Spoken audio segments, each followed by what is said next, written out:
नमस्कार साथियों, वंदना अकेडमी में एक बार आपका फिर से स्वागत है। मैं वंदना मुदगल। तो आज मैं आपके लिए फिर से हिंदी का प्रैक्टिस सेट लेके आई हूँ और मैं प्रीवियस ईयर्स के प्रैक्टिस सेट लगवाती हूँ क्योंकि ये आपकी तैयारी में एक बेहतर भूमिका निभा सकते हैं। तो आपके पास समय बहुत कम है, तो प्रैक्टिस सेट लगाते रहिएगा, चाहे वो हिंदी का हो, सीडीपी का हो, ईवीएस का हो, मैथ का हो, ठीक है, यानी किसी भी सब्जेक्ट का हो। आपके 5 सब्जेक्ट आते हैं और पाँचों सब्जेक्टों के आपको प्रीवियस ईयर्स के प्रश्न पत्रों को अवश्य हल करना है। साथ ही साथ आपको एनसीईआरटी अवश्य पढ़नी है। तो एनसीईआरटी बुक्स सॉल्यूशन पे वीडियो मैंने बहुत सारी बना रखी हैं, आपको प्लेलिस्ट में जाके सब मिल जाएंगी, तो आप उन्हें अवश्य देखें। आपको क्रम से मिल जाएंगी, पेपर फर्स्ट के लिए भी और पेपर सेकंड के लिए भी। साथ ही साथ आपको हिंदी के, सीडीपी के, ईवीएस के भी प्रैक्टिस सेट, बहुत सारे प्रैक्टिस सेट मिल जाएंगे और मैंने सबकी अलग अलग प्लेलिस्ट बना दी है आपकी सुविधा के लिए। तो आप प्लेलिस्ट में जाके उन सारी वीडियो को अवश्य देखें और वीडियो पर अपने प्यारे प्यारे कमेंट अवश्य कर दिया करें और वीडियो को लाइक भी कर दिया करें, साथ ही साथ शेयर भी कर दिया करें। आपके कमेंट और लाइक का हमें भी इंतज़ार रहता है। आपके कमेंट और लाइक से हम मोटिवेट होते हैं कि हम आपकी तैयारी में एक छोटा सा प्रयास करते हैं। तो आप हमारे लिए एक छोटा सा प्यारा सा कमेंट तो कर ही सकते हैं, वीडियो को लाइक और शेयर भी कर सकते हो। अगर आप चैनल पर नए हैं तो सब्सक्राइब अवश्य कर लें, ठीक है। चलो शुरुआत करते हैं। आपका पहला प्रश्न है, उस युक्ति का चयन कीजिए जो नीचे दिए गए उदाहरण से मेल खाती है।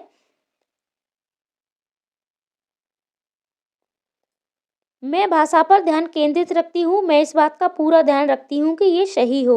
यानी ये एक छात्रा है और वो किस चीज़ का ध्यान रखती है कि वो जब भी भाषा का प्रयोग करती है तो वो इस बात का पूरा ध्यान रखती है कि उसकी भाषा बिल्कुल सही हो। तो इसमें आपका राइट आंसर क्या हो जाएगा? परभाषा व्यवहार, ट्रांसलैंग्वेजिंग, याद करना, पुनरावृत्ति करना और स्वनिरीक्षण। यानी भाषा बोलते समय वो ये इस बात का ध्यान रखती है कि उससे कोई भी गलती न हो जाए और उसकी भाषा बिल्कुल सही हो। थोड़ा वीडियो लंबी हो सकती है लेकिन धैर्य रखें और वीडियो के अंत तक अवश्य बने रहें। मैं आपको प्रश्नों को बिल्कुल व्याख्या के साथ पढ़ाती हूँ, पूर्ण पेडागोजी के साथ सॉल्व करवाती हूँ कि आपका ये प्रश्न उत्तर होगा और ये नहीं होगा, ठीक है। तो अब है आपका परभाषा व्यवहार, ठीक है। अब पर का अर्थ होता है दूसरा, यानी दूसरी भाषा का व्यवहार कर रही है, तो ये आपका नहीं होगा। फिर है याद करना, अब भाषा को इसमें वो याद भी नहीं कर रही है, ठीक है, तो ये भी आपका नहीं होगा। पुनरावृत्ति भी नहीं कर रही है, यानी भाषा का पुनरावृत्ति नहीं कर रही है, यानी एक शब्द को जब हम दोबारा रिपीट करते हैं तो उसको पुनरावृत्ति कहते हैं, दोहराना कहते हैं, तो ये भी नहीं है। तो फिर क्या है? स्वनिरीक्षण, ठीक है, वो क्या कर रही है? वो स्वनिरीक्षण कर रही है, तो राइट आंसर हो जाएगा स्वनिरीक्षण। यानी वो स्वनिरीक्षण के साथ भाषा का जब भी प्रयोग करती है तो इस बात का ध्यान रखती है, अपना निरीक्षण करते हुए भाषा का प्रयोग करती है कि उसकी भाषा गलत न हो जाए, ठीक है। चलो आगे बढ़ते हैं हम। कक्षा सेकंड के विद्यार्थी एक कविता गा रहे हैं। ये मेरी नाक है, ये मेरे कान है। ये कविता गाते समय भी शरीर के जिस अंग का नाम लेते हैं उस अंग को स्पर्श भी करते हैं। अध्यापिका किस विधि का प्रयोग कर उन्हें सिखा रही है? आप जब भी प्रश्नों को पढ़ा करें, ठीक है, तो प्रश्न में क्या पूछा जा रहा है उस चीज़ को आप अंडरलाइन अवश्य कर लिया करें, ठीक है। इससे आपको उसके उत्तर को ढूंढने में आसानी होती है। जैसे अब इसमें पूछ रहा है कि कक्षा सेकंड के विद्यार्थी हैं, ठीक है, आपको कक्षा भी याद रखनी है। कक्षा कौन सी है आपकी? कक्षा सेकंड है, ठीक है, और कक्षा सेकंड है और विद्यार्थी गा रहे हैं, ये मेरी नाक है और ये मेरे कान है। यानी वो क्या गा रहे हैं? ये मेरी नाक है और ये मेरे कान है, और गाते समय शरीर के जिस अंग का नाम लेते हैं उस अंग को स्पर्श भी करते हैं, ठीक है, यानी उसी अंग को स्पर्श भी करते हैं। तो अध्यापिका किस विधि का प्रयोग करके उन्हें सिखा रही है? विभिन्न दर्शनग्राही, अब वो किसी चीज़ को वो दिखा नहीं रही है, ठीक है। श्रव्य और भाषिक, यानी सुनने के साथ साथ भाषा का प्रयोग हो रहा है, ऐसा भी नहीं है। संप्रेषणात्मक भाषा भी नहीं है आपकी, तो ये क्या है? आपका राइट आंसर हो जाएगा समग्र भौतिक प्रतिक्रिया, यानी भौतिक, ठीक है, यानी उसको छू करके और प्रतिक्रिया के साथ साथ वो एक कविता को उनको सिखा रही है। अगला प्रश्न देखते हैं। विद्यार्थी पिछली इकाई से शब्द लेकर 5 प्रश्नों के उत्तर समूह देने में समूह में देने का काम कर रहे हैं, वे अपने सवालों को दूसरे समूहों के साथ अदला बदली करते हैं और सवालों के उत्तर देने की कोशिश करते हैं। ये किसका उदाहरण है? यानी बच्चे क्या हैं कि 5 प्रश्न लेते हैं और प्रश्नों के उत्तर समूहों में देने का काम कर रहे हैं और अपने सवालों को दूसरे समूहों के साथ अदला बदली करते हैं। ठीक है, यानी अपने सवालों को अदला बदली भी वो करते हैं। ये किसका उदाहरण है? तो अब आपका है पठन आकलन। ये पढ़ने का आकलन है नहीं है, पृष्ठ पोषण भी नहीं है और स्वयं का आकलन भी नहीं कर रहे हैं। जब प्रश्नों को अदला बदली करके और फिर उनके उत्तर देने की कोशिश करते हैं तो फिर राइट आंसर आपका क्या हो जाएगा? यानी आपका पठन आकलन भी नहीं होगा, यानी ये पढ़ने का आकलन भी नहीं है, पृष्ठ पोषण यानी फीडबैक भी नहीं है आपका और ये स्वयं का आकलन भी नहीं है। बच्चे क्या कर रहे हैं कि प्रश्नों को लेते हैं वो समूह में और समूह में लेने के बाद अदला बदली करते हैं और उनके प्रश्न पूछते हैं, यानी दूसरे समूहों के साथ अदला बदली करके फिर उनका उत्तर पूछते हैं। तो ये क्या है? सहपाठी आकलन, यानी वो अपने सहपाठियों का आकलन कर रहे हैं। अगला प्रश्न देखते हैं। मुझे ये काम बहुत ही पसंद है जब अध्यापिका मुझे एक कार्ड देती है जिस पर कोई शब्द या वाक्य लिखा होता है। मैं उससे संबंधित अभिनय करती हूँ और समूची कक्षा उस शब्द वाक्य के बारे में अनुमान लगाती है। शिक्षार्थी की प्राथमिकताओं के साथ शिक्षार्थी की टिप्पणी की पहचान कीजिए। ठीक है, यानी शिक्षार्थी है, शिक्षार्थी यानी आपकी कोई छात्रा है, बच्ची है, तो उसकी आपको टिप्पणी की पहचान करनी है। और टिप्पणी क्या है कि वो कहती है कि जब अध्यापिका मुझे एक कार्ड देती है और जिस पर कोई एक शब्द या वाक्य होता है और उससे संबंधित मैं अभिनय करती हूँ और समूची यानी पूरी कक्षा उस शब्द और वाक्य के बारे में क्या करती है? अनुमान लगाती है। यानी अध्यापिका उसे एक कार्ड देती है और उस कार्ड पर एक शब्द लिखा होता है और उस शब्द को उसे बोलना नहीं होता है। ठीक है, लेकिन उस बिना बोले मतलब उसका वो अभिनय करती है और अभिनय करने के बाद जो पूरी कक्षा है उसको वो देखती है, यानी पूरी कक्षा उसके अभिनय को देख करके उस शब्द के बारे में अनुमान लगाती है। तो अब शिक्षार्थी क्या कर रही है कि उसे ये बहुत अच्छा लगता है। जब मैं गतिबोधक तरीके से संलग्न रहती हूँ तो मुझे भाषा अच्छी तरह से याद रहती जब मैं गतिबोधक तरीके से संलग्न रहती हूँ तो मुझे भाषा अच्छी तरह से याद रहती है। जब मैं देखती हूँ तो मुझे भाषा अच्छी तरह से याद रहती है। जब मैं सुनती हूँ तो मुझे भाषा अच्छी तरह से याद रहती है। जब मैं कार्य से वाक्य को दोहराती हूँ तो मुझे भाषा अच्छी तरह से याद रहती है। यानी इसमें आपको उसको भाषा कैसे याद रखनी है? ठीक है, तो इसमें सुनना भी नहीं है और कार्य से वाक्य को याद भी नहीं करती है। ठीक है, देखने से भी उसकी भाषा अच्छे से याद नहीं होती है। तो भाषा कैसे वो सीखती है, कैसे उसको याद हो जाती है? गतिबोधक तरीके से, यानी जब वो अभिनय करती है, एक्टिविटी करती है। गतिबोधक यानी आपकी एक्टिविटी। ठीक है, ये आपका राइट आंसर हो जाएगा नंबर फर्स्ट। अगला प्रश्न देखते हैं।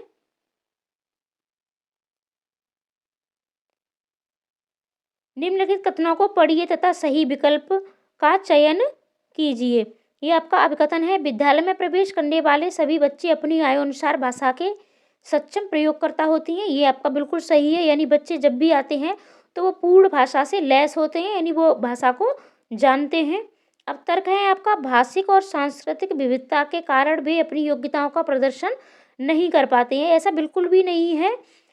भाषिक और सांस्कृतिक विविधता ये तो एक वरदान होती है। ठीक है, ये शिक्षकों के लिए भी और शिक्षार्थियों के लिए भी, ये दोनों के लिए एक वरदान साबित होती है और ये आपका पॉजिटिव पॉइंट होता है। ठीक है, विविधता। तो आपका राइट आंसर क्या हो जाएगा? राइट आंसर आपका हो जाएगा नंबर 4। ये सही है परंतु आर गलत है। अगला प्रश्न देखते हैं। कक्षा 5 का मंजीत अपने अध्यापक से अलग शैली में बात करता है, अपने मित्रों से कुछ अलग तरह से और 2 वर्षीय बच्चे से कुछ अलग तरह से बात करता है। इसका तात्पर्य ये हुआ कि मंजीत जानता है सामाजिक स्थितियों में भाषा का प्रयोग किस तरह से करना है, भाषा के इस गुण को किस रूप में जाना जाता है। तो जल्द से जल्द आप कमेंट करके बताएं कि इसका राइट आंसर क्या होगा। आप अवश्य कमेंट किया करें क्योंकि कमेंट करने से आपको पता चलता है कि आप कितने प्रश्नों को हल कर पाते हो और समय आपके पास अब बहुत कम है, तो आपको अपना स्व आकलन अवश्य करना है। तो आप इसका कमेंट बॉक्स में अवश्य आंसर दें। ठीक है, तो इसमें आपका राइट आंसर क्या हो जाएगा? अब इसमें वो पूछ क्या रहा है, यदि कक्षा 5 का मंजीत है तो अध्यापक से अलग शैली में बात करता है, मित्रों से अलग और 2 वर्ष के बच्चों से अलग। जैसे ही आप समझ सकते हो कि हमें अध्यापक से हम आप करके बात करते हैं, अपने मित्रों से तुम करके बात कर लेते हैं और बच्चों से प्यार से बात करते हैं। आप इस तरीके से समझ सकते हो, यानी वो अलग-अलग शैली में सबसे बात करता है। तो ये क्या है आपका प्रकृतवादी है, नहीं है, अर्थगत है, वाकगत है, ठीक है? ये तीनों आपके क्या हैं गलत आंसर हैं। ये क्या है आपका उपयोगितावादी, यानी वो भाषा का उपयोग करना सीख गया है। अगला है आपका एक माँ ने इस बात की ओर ध्यान दिया कि उसकी बच्ची कभी-कभी ऐसे शब्द बोल जाती है जो न तो उसने कभी किसी वयस्क से सुने हैं और न ही अपने भाई-बहनों से सुने हैं। इस बात को लेकर वह भ्रमित है क्योंकि उसका मानना है कि बच्चे अपने परिवार और आसपास के परिवेश में लोगों का अनुकरण करके भाषा सीखते हैं। उसका ये मत किससे प्रतिध्वनित होता है, यानी एक माँ है और वो उसने अपनी बच्ची पर जब ध्यान दिया तो वो मतलब उसकी बच्ची ऐसे शब्द बोलती है जो मतलब उसने कहीं से भी अपने भाई बहन या किसी बड़े से नहीं सुने हैं।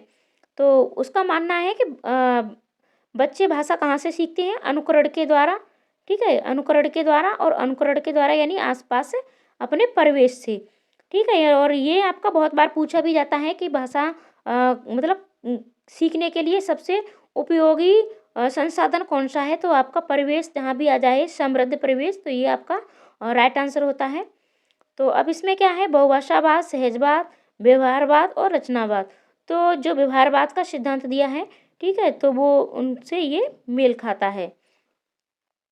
अगला प्रश्न देखते हैं, कौशलों के उस समूह को क्या कहेंगे जो बच्चे औपचारिक पठन निर्देश शुरू करने से पहले विकसित कर लेते हैं और जो बाद के अकादमिक कौशलों के लिए बुनियाद प्रदान करते हैं, ठीक है? यानी बाद के जो कौशल वो सीखते हैं तो उसमें वो बुनियाद हो जाते हैं, और कौशलों सीखने से पहले, ठीक है, यानी पठन निर्देश से पहले ही विकसित कर लेते हैं, तो ये क्या होते हैं?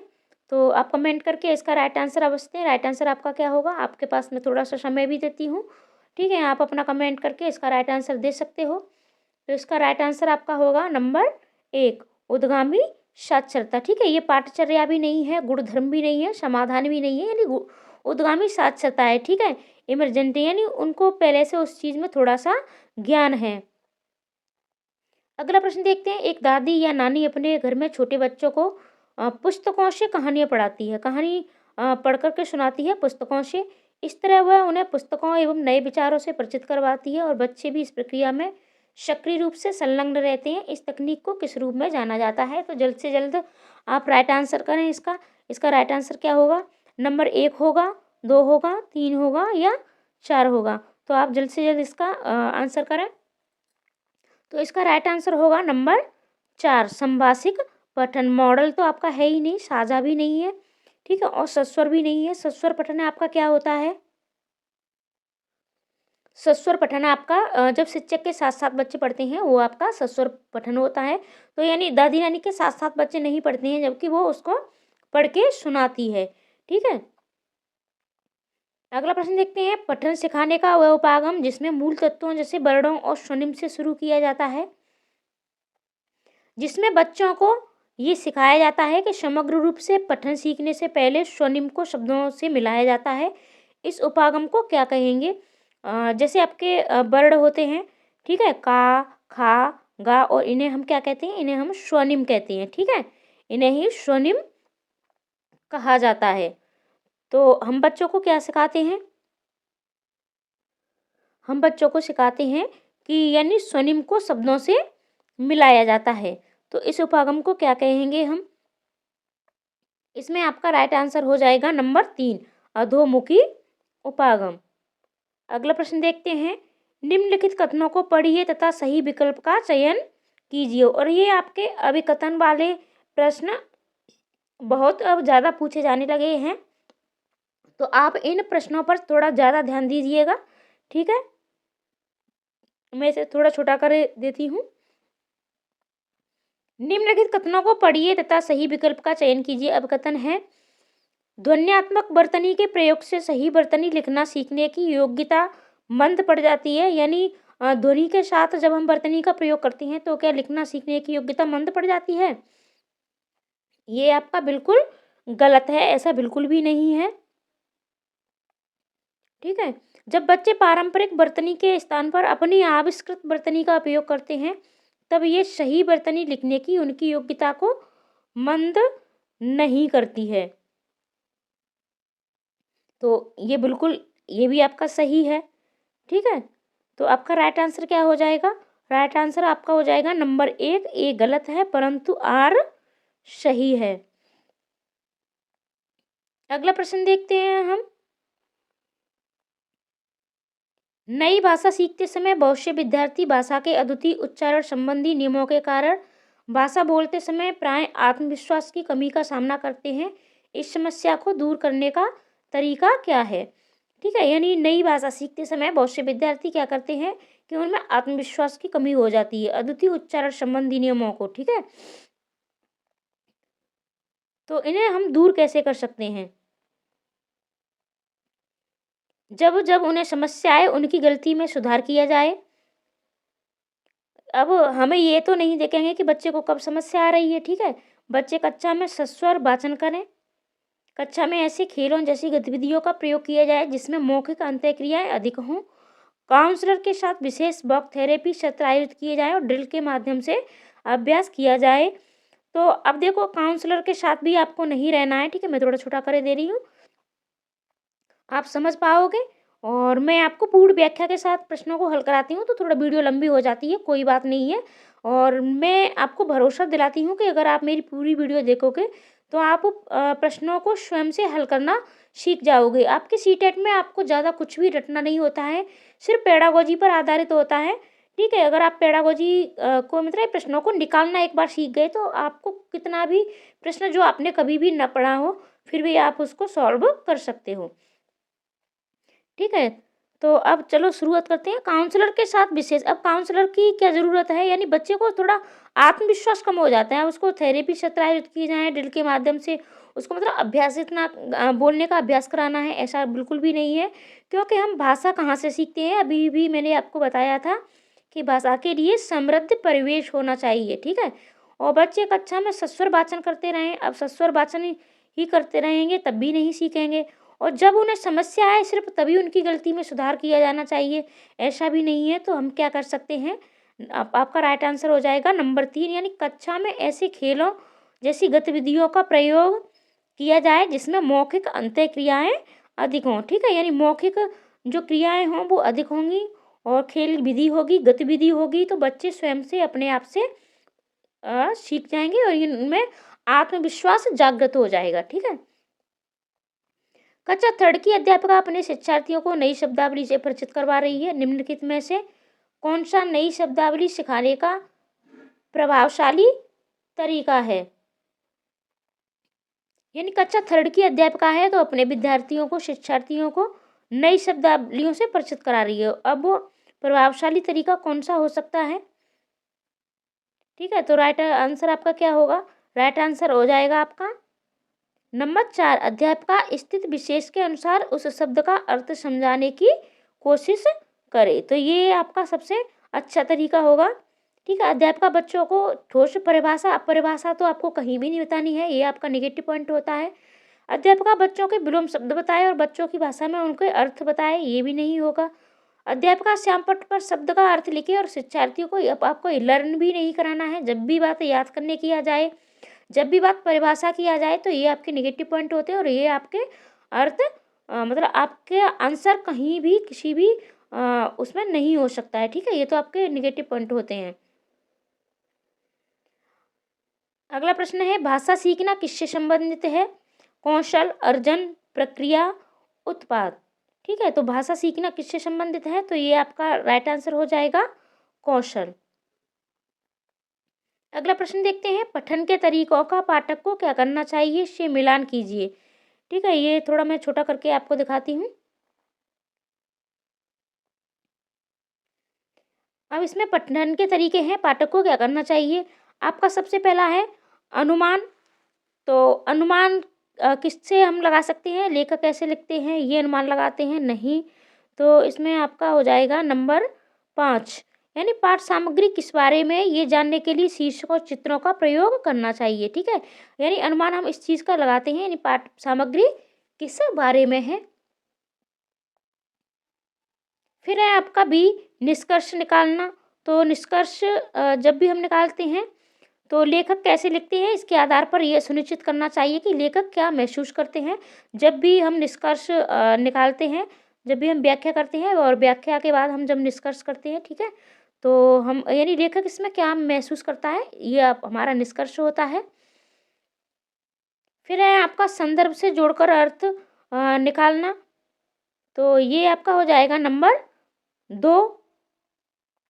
अपरिचित शब्दों को समझने के लिए पाठ सामग्री के कुछ हिस्सों की मदद लेनी चाहिए, ठीक है। यानी संदर्भ से हम कैसे जोड़ते हैं, तो संदर्भ से जोड़ने के लिए हमें कुछ मदद की चाहिए, यानी पाठ सामग्री के कुछ हिस्से हमें अवश्य चाहिए संदर्भ से जोड़ के। फिर है आपका गहन पठन। तो गहन पठन ये आपका हो जाएगा नंबर 4, यानी पाठ्य वस्तु में भाषा का किस तरह से प्रयोग किया गया है, इस पर ध्यान केंद्रित करना चाहिए। और ये आपका ये आपका थर्ड है, शीर्ष कथन या प्रस्तावना पर ध्यान देते हुए देखना चाहिए कि सूचना किस तरह से संदर्भित की गई है। तो राइट आंसर आपका क्या हो जाएगा, राइट आंसर आपका हो जाएगा नंबर 2। अगला प्रश्न देखते हैं, और ये आपका दिया गया है गद्यांश। अपने स्वार्थ या संस्कृत के कारण सामान्य व्यवहार में हम कितनी ही बार सबसे धन्यवाद बोलते हैं, तो ये कृतज्ञता सिर्फ उन्हीं तक सीमित क्यों। हम मानव जन्म देने वाले ईश्वर के लिए जलवायु, भोजन, ऊर्जा जैसे बहुत सारे उपहार देने वाली प्रकृति के लिए भी क्यों नहीं। जब भी मैं आपको गद्यांश या पद्यांश पढ़ाती हूँ तो मैं आपसे अवश्य कहती हूँ कि आप जब भी इन्हें पढ़ें और जब भी इनको सॉल्व करें, तो आपको गद्यांश 2-4 बार पढ़ने की ज़रूरत नहीं है, क्योंकि सीटेट में आपका वैसे ही समय इतना बहुत ज़्यादा कम पड़ जाता है, और इसको आप 2-3 बार पढ़ोगे तो फिर आपको और भी ज़्यादा दिक्कत हो जाएगी। तो आपको क्या करना है, आपको इसमें पढ़ते समय जो भी आपको मेन पॉइंट लगे, ठीक है, इम्पोर्टेंट पॉइंट लगे, उस पर आपको अंडरलाइन कर लेनी है, और वहाँ से ही आपके प्रश्न बनते हैं। जैसे यानी सामान्य व्यवहार में हम कितनी ही बार सबसे धन्यवाद बोलते हैं, ठीक है, तो ये कर्तव्यता उन्हीं तक सीमित क्यों है। यानी हमें मानव जन्म देने वाले ईश्वर के लिए, जलवायु और भोजन के लिए, बहुत सारे उपहार देने के प्रकृति के लिए क्यों नहीं, यानी हमें प्रकृति के लिए भी धन्यवाद करना चाहिए। हम ईश्वर से संवाद करें कि वह हमारे हृदय में पवित्रता, सद्गुणों के प्रकाश को आलोकित करें। दुखों के कारण तो हमारे विकार हैं, बुराइयां हैं। हर बुराई अज्ञान के अंधकार में फैलती है, यानी हर बुराई कब फैलती है, ठीक है, तो ये अंधकार के में फैलती है। प्रकाश होते ही उसका सामर्थ्य खत्म हो जाता है। सुख दुख दोनों ही हमारे कर्मों के फल है। यहाँ से आपका प्रश्न बन सकता है, यानी सुख दुख क्या है, दोनों हमारे कर्मों के फल हैं। हमें समझना चाहिए कि बिना दुख भोगे सुख नहीं पाया जा सकता है। मानवीय पुरुषार्थ करते रहें, मन की कोठरी को स्वच्छ रखें, जहाँ जरूरत हो प्रायश्चित भी अवश्य करें। यानी मन की कोठरी को कैसा करना है, आपको स्वच्छ रखना है, ठीक है। कौन जाने कब किस रूप में प्रभु किस माध्यम में सहायक हो जाएं। ईश्वर के प्रति आभार प्रकट करना एक ऐसा अचूक तरीका है जो हमें असंतुष्टि और ईर्ष्या जैसी निकृष्ट बातों से ऊपर उठाता है, और यही हमारे जीवन का मूलभूत लक्ष्य है। हमारे जीवन का मूलभूत लक्ष्य भी यही है। अब आपको प्रश्नों के उत्तर देने हैं। गद्दास के अनुसार सबसे धन्यवाद कहने का कारण नहीं है, ठीक है, दया, स्वार्थ, संस्कृति और स्वभाव। तो अब इसमें जब भी आपका नहीं आ जाए, ठीक है, तो इसको आपको क्या कर लेना है, अंडरलाइन कर लेना है। यानी प्रश्न में आपसे क्या पूछा गया है, नहीं पूछा गया है, तो आपका स्वभाव भी है, संस्कृत भी है और स्वार्थ भी है। यानी इन तीनों के कारण हम क्या करते हैं, सबसे हम धन्यवाद ठीक है कहने का कारण नहीं है, तो इनके द्वारा करते हैं। और दया क्या है, ये नहीं है। हर बुराई अज्ञान के अंधकार में फैलती है से तात्पर्य है, और इन सब पर हमने अंडरलाइन कर ली है। मैं आपको बार बार नहीं दिखाऊंगी, लेकिन जब भी आप पेपर में इस तरीके से टिक करोगे वहाँ आपको पता चल जाएगा, और ऑफलाइन ही आपका पेपर हो रहा है। हर बुराई अज्ञान के अंधकार में फैलती है से तात्पर्य है, तो आपका राइट आंसर क्या हो जाएगा, तो राइट आंसर आपका हो जाएगा नंबर 4, अज्ञानता के कारण बुराइयाँ फैलती हैं। अगला प्रश्न है आपका, सुख दुख का कारण क्या है। तो ये सभी मैंने अभी आपको अंडरलाइन कराए थे। तो सुख दुख का कारण क्या है, ये आपका कर्म है। अगला प्रश्न देखते हैं, गद्यांश के अनुसार प्रायश्चित के साथ साथ मानव को और क्या करना चाहिए, ठीक है, तो इसमें आपका राइट आंसर हो जाएगा पुरुषार्थ, यानी मानवीय पुरुषार्थ भी हमेशा करते रहना चाहिए। मन की कोठरी को स्वच्छ रखने से तात्पर्य है, तो इसमें आपका है नंबर 3, मन से बुरे भावों का निष्कासन। अगला प्रश्न देखते हैं, जीवन का मुख्य लक्ष्य है, जीवन का मुख्य लक्ष्य क्या है आपका? तो जीवन का मुख्य लक्ष्य है ईश्वर के प्रति आभार प्रकट करना। अगला प्रश्न देखते हैं, स्वार्थ का विलोम है, आपको विलोम शब्द देखने हैं, आपको सीटेट के लिए आपको व्याकरण मतलब नहीं पढ़ना है, आपके 1-2 प्रश्न इसी तरीके से पूछे जाते हैं और बहुत सिंपल से होते हैं। आपको यानी व्याकरण न तो बच्चों को पढ़ाना है, ठीक है, और ना ही स्वयं पढ़ना है। स्वार्थ का विलोम क्या हो जाएगा? तो स्वार्थ का विलोम हो जाएगा निस्वार्थ। अगला प्रश्न देखते हैं, मानवीय शब्द में प्रत्यय है, तो जब भी मैंने आपको कई बार बता दिया है कि आपको उपसर्ग और प्रत्यय जब भी आप इनको निकालें तो आपका जो मतलब इसकी जब हम संधि करते हैं तो आपका शब्द का अर्थ निकलना चाहिए, ठीक है। तो आपका हो जाएगा राइट आंसर ई, ठीक है, मानव प्लस ई यानी मानवीय।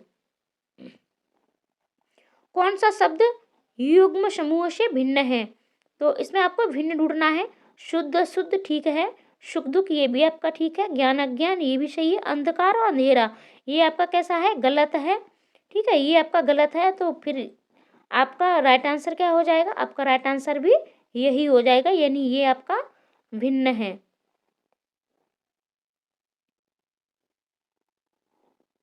ये आपकी कविता दी गई है, आया समय उठो तुम नारी, युग निर्माण तुम्हें करना है, यानी युग का निर्माण करने में तुम्हारी भी भूमिका है।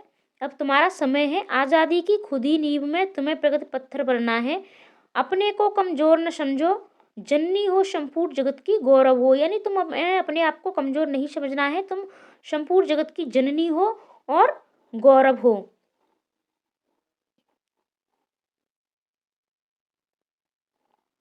सिर्फ इतनी ही कविता दी गई है हमारी। हम प्रश्नों को देखते हैं जल्द से जल्द। कविता का मुख्य स्वर है, ठीक है, तो कविता का मुख्य स्वर क्या है? आपका नंबर 3 स्त्री शक्ति, स्त्री शक्ति के बारे में बात की गई है। कविता के अनुसार स्वतंत्रता प्राप्ति में स्त्री की भूमिका है, क्या है? आपकी औसत है, संज्ञान योग्य है, नगण्य है, अप्रासंगिक है, ठीक है, यानी आपकी अप्रासंगिक नहीं है, नगण्य भी नहीं है, औसत भी नहीं है, संज्ञान योग्य है यानी जानने योग्य है। स्त्री के लिए किस विशेषण का प्रयोग नहीं किया गया है? अब आपको नहीं ढूंढना है, ठीक है, तो सबला, नीब, अबला और गौरव, तो किसका प्रयोग नहीं किया गया है? तो आपका अबला का प्रयोग नहीं किया है, यानी ये क्या है? गौरव भी है, नीब भी है और सबला भी है, ठीक है। अगला प्रश्न देखते हैं हम, स्त्री की निर्माणकारी शक्ति का भाव कविता की किस पंक्ति में निहित है? तो इसका राइट आंसर आपका हो जाएगा युग निर्माण तुम्हें करना है, ठीक है, राइट आंसर आपका हो जाएगा युग निर्माण तुम्हें करना है। अगला प्रश्न देखते हैं, कविता के अनुसार स्त्री हो, तो इसका राइट आंसर आपको क्या हो जाएगा? यानी स्वयं की शक्ति को पहचानना होगा, यानी स्त्री को क्या करना होगा? स्वयं की शक्ति को पहचानना होगा। अगला प्रश्न देखते हैं और ये आपका लास्ट प्रश्न है। आशा करती हूँ वीडियो आपको अच्छी लगी होगी, तो शेयर अवश्य कर दें, लाइक कमेंट करना बिल्कुल न भूलें और प्लीज़ चैनल को सब्सक्राइब भी अवश्य कर लें। जननी हो संपूर्ण जगत की पंक्ति में कौन सा अलंकार है? तो ये आपका है अनुप्रास अलंकार, ठीक है। आज के लिए इतना ही, मिलते हैं अगले प्रैक्टिस सेट के साथ अगली वीडियो में, और साथ ही साथ एनसीईआरटी की भी वीडियो आपको मिलती रहेंगी, तो चैनल पर बने रहें। धन्यवाद।